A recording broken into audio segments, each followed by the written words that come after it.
Hello students, myself Dr. Himani, Assistant Professor in Economics in Dayanand Mahila Mahavidyalaya, Kurukshetra. Topic of this video lecture is Law of Equimarginal Utility. इस video lecture में हम समसीमांत उपयोगिता के नियम के बारे में पढ़ेंगे। समसीमांत उपयोगिता का नियम यूटिलिटी एनालिसिस का सेकंड इम्पॉर्टेंट लॉ है। इससे पहले हम law of diminishing marginal utility कर चुके हैं, जिसे गॉसन का फर्स्ट लॉ कहा गया था। ये लॉ गॉसन का सेकंड लॉ है। 19th सेंचुरी के फ्रेंच इंजीनियर गॉसन ने सबसे पहले इस लॉ को प्रपाउंड किया था, इसीलिए इस लॉ को सेकंड लॉ ऑफ गॉसन भी कहा जाता है। डॉक्टर मार्शल ने इस लॉ को law of equi marginal utility का नाम दिया था। ये लॉ हमें क्या बताता है? The law states that in order to get maximum satisfaction a consumer should spend his limited income on different commodities in such a way that the last rupees spend on each commodity yield him equal marginal utility। एक उपभोक्ता अगर ये चाहता है कि उसे ज़्यादा से ज़्यादा संतुष्टि पानी है, मैक्सिमम सेटिस्फेक्शन गेन करनी है, तो इसके लिए उसे अपनी सीमित आय को विभिन्न वस्तुओं पर इस प्रकार खर्च करना चाहिए कि आखिरी रुपया जो वो हर वस्तु पे खर्च करे उससे उसे समान सीमांत उपयोगिता प्राप्त हो। मतलब मान लो एक पर्सन अपनी इनकम को 2 गुड्स के ऊपर खर्च करता है, उसकी इनकम लिमिटेड है, तो वो दोनों गुड्स के ऊपर अपनी इनकम को ऐसे स्पेंड करे कि लास्ट रुपी जो उसने पहली गुड पे स्पेंड किया और लास्ट रुपी जो उसने दूसरी गुड पे स्पेंड किया, दोनों की मार्जिनल यूटिलिटी आपस में इक्वल हो जाए। अगर वो इस इक्वी मार्जिनल यूटिलिटी के लॉ को फॉलो करेगा तो वो मैक्सिमम सेटिस्फेक्शन गेन करेगा। लेकिन अगर किसी भी केस में वो इस लॉ को वायलेट करता है, इस लॉ को नहीं मानता, तो उसकी सेटिस्फेक्शन का लेवल भी कम हो जाएगा, उसकी संतुष्टि का स्तर भी पहले से कम हो जाएगा। ये लॉ कुछ अजम्पशन पर बेस्ड है। अजम्पशन सेम वही हैं जो हम प्रीवियस वीडियो में law of diminishing marginal utility में कर चुके हैं। एक एडिशनल अजम्पशन यहाँ पर जो ऐड हो रही है वो ये है कि law of diminishing marginal utility holds good. यहाँ पर घटती सीमांत उपयोगिता का नियम लागू होता है। इसके अलावा बाकी सारी assumption same, that utility can be measured in cardinal number, consumer is rational, consumer की इनकम कांस्टेंट होनी चाहिए, रहनी चाहिए, मनी की मार्जिनल यूटिलिटी कांस्टेंट होनी चाहिए, कमोडिटी के प्राइस में कोई चेंज नहीं आना चाहिए, कमोडिटी को आप स्मॉल यूनिट में डिवाइड कर सकते हो, कमोडिटी डिविजिबल है, और law of diminishing marginal utility यहाँ पर एप्लीकेबल है। यहाँ पे घटती सीमांत उपयोगिता का नियम लागू होता है। इन सब अजम्पशन पर बेस्ड हम अपने लॉ को एक टेबल और डायग्राम की हेल्प से एक्सप्लेन करेंगे। एक अजम्पशन जो हम यहाँ पे एक एग्जाम्पल जो हम लेके चल रहे हैं वो ये है कि सपोज एक पर्सन है जिसके पास 5 रुपीज हैं। इसका मतलब उसकी लिमिटेड इनकम कितनी है? 5 रुपए। 5 रुपए उसके पास हैं और वो अपने 5 रुपीज से 2 गुड्स खरीदता है। हम ऐसा अज्यूम करके चल रहे हैं, first good is mango, second is milk. आप कोई भी गुड यहाँ ले सकते हो।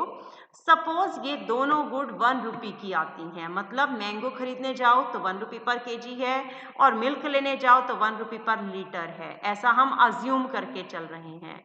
अब इसके बेस पे एक पर्सन कैसे डिसाइड करेगा कि उसे अपनी 5 रुपए को इन दोनों पे कैसे खर्च करना है कि उसे मैक्सिमम सेटिस्फेक्शन मिले?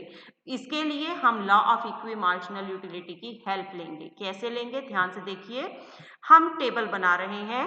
टेबल में हमने सबसे पहले कॉलम में रुपीज स्पेंड, जो पैसे उसने खर्च किए, अभी हमने लिया कि कंज्यूमर के पास 5 रुपए हैं। First rupees, second, third, fourth and fifth, और वो 2 गुड्स लेता है, मैंगो और मिल्क। क्योंकि दोनों का प्राइस 1 है तो उसका कोई यहाँ पे इफेक्ट नहीं होगा। मार्जिनल यूटिलिटी मान लो फर्स्ट मैंगो से उसे मिलती है 12 की, सेकेंड से 10 की, थर्ड से 8 की, फोर्थ से 6 की और फिफ्थ से 4 की। क्यों? क्योंकि हमने पढ़ा है law of diminishing marginal utility में, as more and more additional unit of a good is consumed, its marginal utility goes on diminishing। आप जैसे जैसे किसी वस्तु की अतिरिक्त इकाइयों का उपभोग करोगे तो हर एडिशनल यूनिट की मार्जिनल यूटिलिटी पहले से कम होगी। दैट्स वाई ये मार्जिनल यूटिलिटी हमने कैसे ली है, डिमिनिशिंग ली है। Similarly suppose marginal utility first milk की 10 है तो एडिशनल यूनिट की मार्जिनल यूटिलिटी पहले से कम होती जाएगी। इस बेस पे हमने टेबल बनाया। अब कंज्यूमर क्या करेगा, उसके पास 5 रुपए हैं। सबसे पहले कंज्यूमर अपने पहले रुपए को लेगा, फर्स्ट रुपी को लेगा। वो ये देखेगा कि क्योंकि वो 2 गुड्स यूज कर रहा है, कर सकता है, अगर वो पहला रुपया मैंगो के ऊपर खर्च करता है तो उसे यूटिलिटी मिलती है 12 की, और मिल्क पे करता है तो उसे मिलती है यूटिलिटी 10 की। क्योंकि मैंगो से यूटिलिटी ज्यादा मिल रही है, मिल्क से कम मिल रही है, तो वो क्या करेगा, पहला रुपया किसके ऊपर खर्च करेगा, मैंगो के ऊपर, क्योंकि मैंगो से उसे यूटिलिटी ज्यादा मिली। बात आई सेकेंड रुपीज की। सेकेंड रुपीज में वो देखेगा अब वो मैंगो ले चुका है, अब वो ये देखेगा कि मैं अपना दूसरा रुपया कहाँ खर्च करूं। अगर वो दूसरे रुपए से एक और मैंगो लेता है, एक मैंगो ऑलरेडी वो ले चुका है, दूसरा मैंगो वो लेगा तो उसे यूटिलिटी मिलेगी 10 की। लेकिन अगर वही रुपए से वो मिल्क खरीदे तो उसे यूटिलिटी मिलेगी 10 की, दोनों सेम है। बट ऑलरेडी उसके पास मैंगो एक आ चुका है तो वो क्या करेगा, अपने दूसरे रुपए को कहाँ खर्च कर देगा, मिल्क के ऊपर। सेकेंड रुपये को वो खर्च करेगा मिल्क के ऊपर। तीसरे रुपए पे आ जाओ। तीसरे रुपए पे अगर हम आते हैं, तीसरे रुपए से अगर वो मैंगो लेता है तो यूटिलिटी 10 की मिल सकती है, मिल्क लेता है तो उसे 8 की मिलेगी, क्योंकि 10 ऑलरेडी एक यूनिट से उसे मिल चुकी है। अब वो दोनों में से क्या पसंद करेगा, जहां उसे ज्यादा यूटिलिटी है तो वो अपना थर्ड रुपीज कहाँ खर्च कर देगा, मैंगो खरीदने के ऊपर। फोर्थ रुपी में वो क्या करेगा, फिर कंपेयर करेगा कि अगर मैं एक मैंगो लेता हूं तो मुझे यूटिलिटी 8 की मिलती है, मिल्क से मुझे यूटिलिटी 8 की मिल रही है, पर मैंगो उसके पास 2 पहले ही आ चुके हैं, तो वो क्या करेगा, अपने फोर्थ रुपीज को कहाँ खर्च कर देगा, मिल्क के ऊपर खर्च कर देगा। 5 रुपए उसके पास है। फिफ्थ रुपी से अगर वो मैंगो लेगा तो यूटिलिटी 8 और मिल्क लेगा तो 6, दोनों में से 8 बड़ा है तो वो 5वां रुपया अपना कहाँ खर्च करेगा, मैंगो के ऊपर। 5 ही रुपए थे, उसने क्या किया, 3 रुपए खर्च कर दिए मैंगो के लिए, 2 रुपए खर्च किए मिल्क के लिए। और अगर आप ध्यान से देखो तो लास्ट रुपया जो उसने मैंगो पे खर्च किया उससे यूटिलिटी मिली 8 की, और लास्ट रुपया जो उसने मिल्क पे खर्च किया उससे यूटिलिटी मिली 8 की। इसका मतलब लास्ट रुपी जब उसने दोनों के ऊपर खर्च किया उनसे उसे सेम यूटिलिटी मिल रही है, समान उपयोगिता मिल रही है। ये है law of equi marginal utility, सम सीमांत उपयोगिता का नियम, जो ये कहता है कि कंज्यूमर अपनी लिमिटेड इनकम को 2 गुड्स पे ऐसे स्पेंड करे कि लास्ट रुपी जो उसने दोनों गुड्स पे स्पेंड किया है उनसे उसे इक्वल यूटिलिटी मिले। ये दोनों इक्वल है 8-8, तो उस केस में उसकी सेटिस्फेक्शन सबसे ज्यादा होगी। अगर आप यहाँ पे उसकी टोटल सेटिस्फेक्शन देखो तो कितनी टोटल सेटिस्फेक्शन है उसकी, मैंगो से 12 प्लस 10 प्लस 8 और मिल्क से 10 प्लस 8, टोटल इन पांचों को अगर आप प्लस कर देते हो, 12 plus 10 22, 22 and 8 is 30, 30 plus 10 is 40, 40 plus 10 is 48। इसका मतलब उसको कितनी सेटिस्फेक्शन मिली, 48 की। ऐसी इतनी सेटिस्फेक्शन उसे किसी तरीके से नहीं मिलेगी। अगर वो 5 रुपए से मिल्क ले लेता, वो मैंगो ले लेता, मिल्क ना लेता, तब भी उसकी सेटिस्फेक्शन कम होती। आप इन पांचों को ऐड करो, 12 और 10 22, 22 30, 30 एंड 10 इज 40 मिलती। मतलब मैक्सिमम सेटिस्फेक्शन उसे तभी मिलेगी जब वो इस तरह से अपने पैसे को खर्च करे कि लास्ट रुपये जो उसने दोनों गुड पे स्पेंड किया उनसे उसे इक्वल मार्जिनल यूटिलिटी मिले। ये हमारा law of equi marginal utility है। इन केस कंज्यूमर इस लॉ को नहीं मानता। हम इसी का पहले डायग्राम बनाते हैं। 2 डायग्राम हमने लिए। पहले डायग्राम में हम मैंगो से मार्जिनल यूटिलिटी ले रहे हैं, दूसरे में हम ले रहे हैं मिल्क की। 5 रुपए कंज्यूमर के पास थे, 1 2 3 4 5। इसी तरह से सेकंड में भी 1 2 3 4 एंड 5। सबसे पहले आ जाओ, मैंगो की मार्जिनल यूटिलिटी कितनी थी, 12 फर्स्ट पे, सेकंड से 10, फिर 8, देन 6, और नेक्स्ट पे अगर आप चले जाते हो, यहाँ पे लाइन नहीं ली तो वो कितनी आ जाएगी 4। प्रॉपर डायग्राम बनाया, पांचों पॉइंट को ज्वाइन किया तो ये मार्जिनल यूटिलिटी किसकी आ गई आपके पास, मैंगो की मार्जिनल यूटिलिटी। इसी तरह से मिल्क की कैसे आ जाएगी, फर्स्ट से 10 थी, सेकंड से 8 थी, थर्ड से 6 थी, फोर्थ से 4 थी, 5 से 2 थी। इन पांचों पॉइंट को ज्वाइन किया तो ये हमारे पास आई मार्जिनल यूटिलिटी ऑफ मिल्क। और कंज्यूमर ने क्या किया था, उसने 3 रुपए मैंगो पे खर्च किए, 2 रुपए खर्च किए उसने मिल्क के ऊपर, और दोनों से इक्वल यूटिलिटी मिली। ये लाइन है line of equality, equi marginal utility की लाइन, जो ये बता रही है कि कंज्यूमर को इस लेवल पर इक्वल मार्जिनल यूटिलिटी मिल रही है। ये उसकी मैक्सिमम सेटिस्फेक्शन का लेवल है, जहां पे उसको ज्यादा से ज्यादा संतुष्टि मिल रही है, ज्यादा से ज्यादा सेटिस्फेक्शन मिल रही है। अगर कंज्यूमर इस लॉ को वायलेट कर दे, इस लॉ को ना माने, तब क्या होगा। हम दोबारा से टेबल पे आते हैं। अगर कंज्यूमर इस लॉ को नहीं मानता, मान लो वो 3 रुपए की बजाय 4 रुपए खर्च कर देता मैंगो पर, और मिल्क के लिए उसके पास सिर्फ 1 ही रुपया बचता। पहले वो मैंगो पे खर्च कर रहा था 3 और मिल्क पे कर रहा था 2।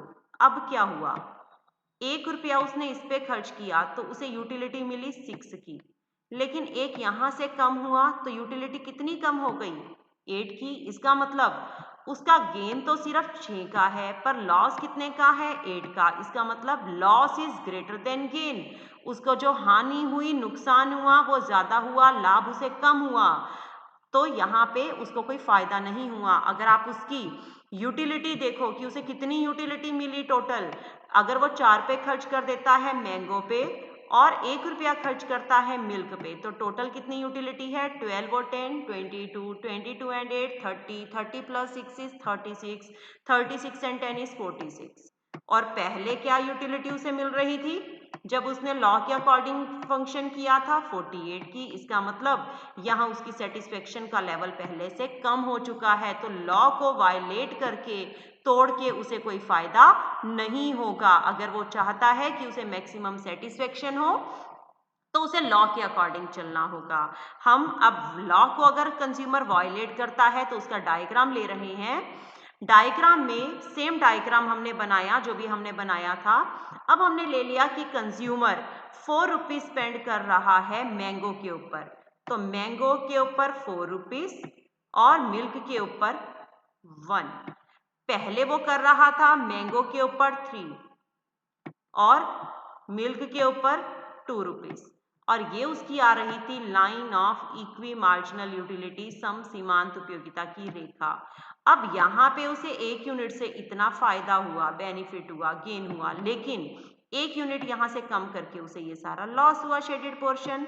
डायग्राम में क्लियर है कि ये लॉस का जो शेडेड पोर्शन है ये गेन वाले से बड़ा है। इसका मतलब कंज्यूमर को लॉस ज्यादा है, गेन कम है, तो लॉ को वायलेट करके उसे कोई बेनिफिट नहीं हुआ बल्कि उसे लॉस हुआ। तो अगर वो चाहता है कि उसे मैक्सिमम सेटिस्फेक्शन हो तो उसे अपने लॉ के अकॉर्डिंग ही चलना होगा। लॉ की मॉडर्न स्टेटमेंट भी दी गई। मॉडर्न इकोनॉमिस्ट ने इसी लॉ को एक नया नाम दिया और उन्होंने इसको law of equi marginal utility की बजाय लॉ ऑफ प्रोपोर्शनैलिटी कहा। और उन्होंने ये कहा कि अगर एक कंज्यूमर मैक्सिमम सेटिस्फेक्शन गेन करना चाहता है तो वो मार्जिनल यूटिलिटी जो डिफरेंट डिफरेंट गुड्स की है और डिफरेंट गुड का डिफरेंट प्राइस है उनके साथ उसकी रेशो निकालेगा। जिस लेवल पे रेशो इक्वल हो जाएगी वहां पे उसे मैक्सिमम सेटिस्फेक्शन होगी।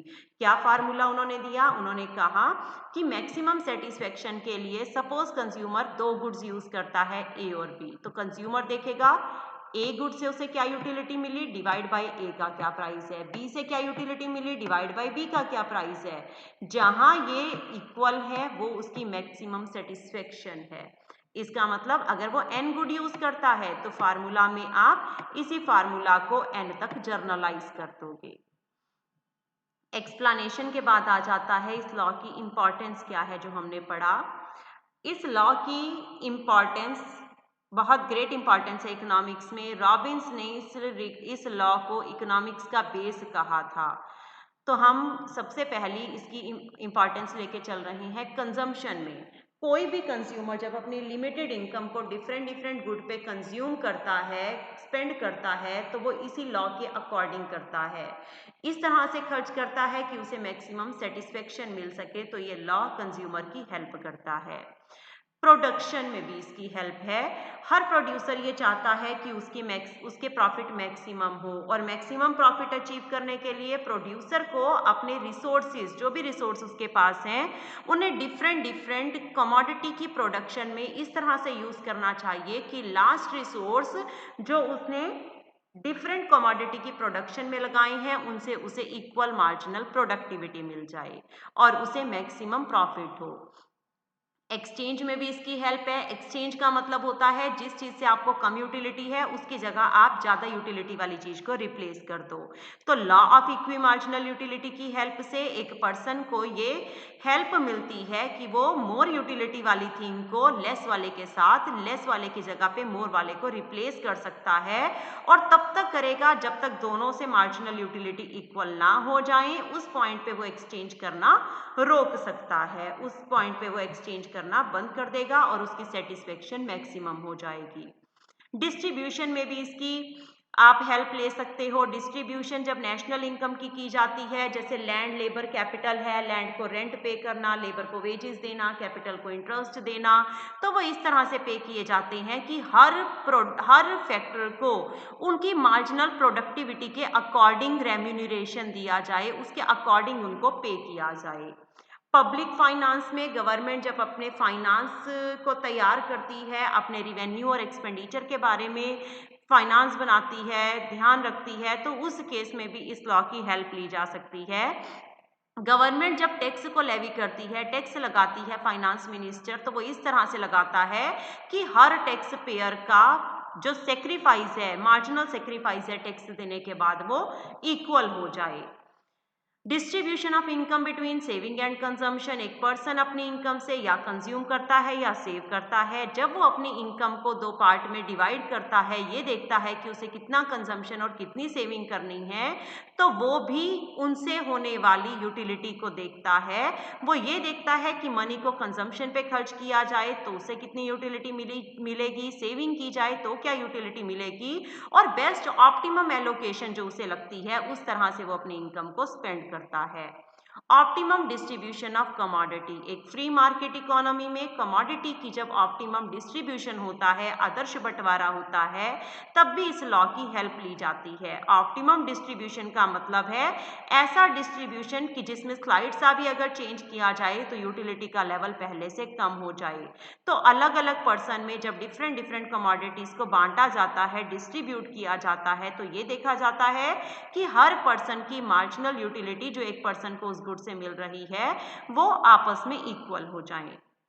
डिस्ट्रीब्यूशन ऑफ एसेट, एक पर्सन के पास जितनी भी उसकी एसेट है उसे वो डिफरेंट डिफरेंट एरियाज में या डिफरेंट डिफरेंट फॉर्म में डिवाइड करता है। जैसे मान लो मैंने 1 लाख के शेयर ले लिए, 2 लाख रुपए मैंने बैंक में डिपॉजिट करवा दिए, 3 लाख के मैंने बॉन्ड ले लिए, तो मैं किस तरह से ये डिसाइड करूं कि मुझे एसेट कैसे रखनी है। मैं ये देखूंगी कि मैं जो एसेट अपने पास रखना चाहती हूँ उसमें जो मैं मनी इन्वेस्ट कर रही हूँ उनसे मुझे इक्वल मार्जिनल यूटिलिटी मिले।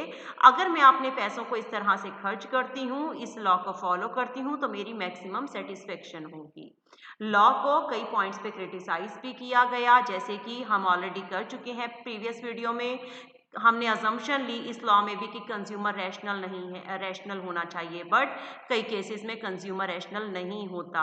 कंज्यूमर इतना कैलकुलेटिंग नहीं है कि वो जब पैसे को खर्च करेगा तो वो इस लॉ के हिसाब से खर्च करे। शॉर्टेज ऑफ गुड, कई बार मार्केट में चीज़ों की कमी हो जाती है जिसकी वजह से हमें लेस यूटिलिटी वाली चीज़ को खरीदना पड़ता है। फैशन, कस्टम, हैबिट हम यहाँ पे अज्यूम कर रहे थे कि कांस्टेंट रहने चाहिए, लेकिन मार्केट में गुड्स की कंजम्पशन के ऊपर इनका भी इन्फ्लुएंस रहता है, ये चेंज होते रहते हैं। कंज्यूमर इग्नोरेंट होता है, उसको नहीं पता होता कि किसी गुड का प्राइस क्या है, या लेस एक्सपेंसिव गुड की जगह वो मोर एक्सपेंसिव यूज़ करे, या किस गुड से उसे क्या यूटिलिटी मिल रही है, वो अपनी इनकम को कैसे खर्च करे कि उसे मैक्सिमम सेटिस्फेक्शन हो। इस इग्नोरेंस की वजह, इग्नोरेंस जो है वो भी, उस बेस पर भी इस लॉ को क्रिटिसाइज किया गया। हमेशा इनकम प्राइस कांस्टेंट रहें ऐसा भी पॉसिबल नहीं है। इनडेफिनेट बजट पीरियड, हमेशा जो कंज्यूमर का बजट है वो एक जैसा रहे ऐसा नहीं है। टाइम के अकॉर्डिंग कंज्यूमर की इनकम चेंज होती रहती है तो उसके अकॉर्डिंग खर्च करने का उसका पैटर्न भी बदलता रहता है। कार्डिनल नंबर में आप यूटिलिटी को मेजर करो ऐसा भी पॉसिबल नहीं है। मनी की मार्जिनल यूटिलिटी हम कह रहे हैं कि सेम रहनी चाहिए, लेकिन ऐसा नहीं होता। जिस पर्सन के पास जितना पैसा ज़्यादा आता रहता है उसकी यूटिलिटी उसके लिए उतनी ही कम होती जाती है। कॉम्प्लीमेंट्री गुड, ये गुड कॉम्प्लीमेंट्री गुड्स के ऊपर एप्लीकेबल नहीं है, क्योंकि कॉम्प्लीमेंट्री गुड को फिक्स्ड प्रोपोर्शन में यूज़ करना ही होता है। इसमें ऐसा नहीं होता कि आप अपनी मर्जी से किसी गुड को कम या ज़्यादा यूज़ कर लो। जैसे कैमरा में फिल्म का यूज़ होगा ही होगा, वीसीआर है तो आपको कैसेट चाहिए ही होगी। एक को कम ज़्यादा इस तरह से आप अपने आप अरेंज नहीं कर सकते। इन शॉर्ट हम ये कह सकते हैं कि अगर एक कंज्यूमर ये चाहता है कि उसे मैक्सिमम सेटिस्फेक्शन हो तो इस लॉ को उसे फॉलो करना चाहिए। इक्वी मार्जिनल यूटिलिटी के लॉ के अकॉर्डिंग उसे अपनी इनकम को डिफरेंट डिफरेंट गुड के ऊपर कंज्यूम करना चाहिए, तभी उसे मैक्सिमम सेटिस्फेक्शन होगी। Thank you so much.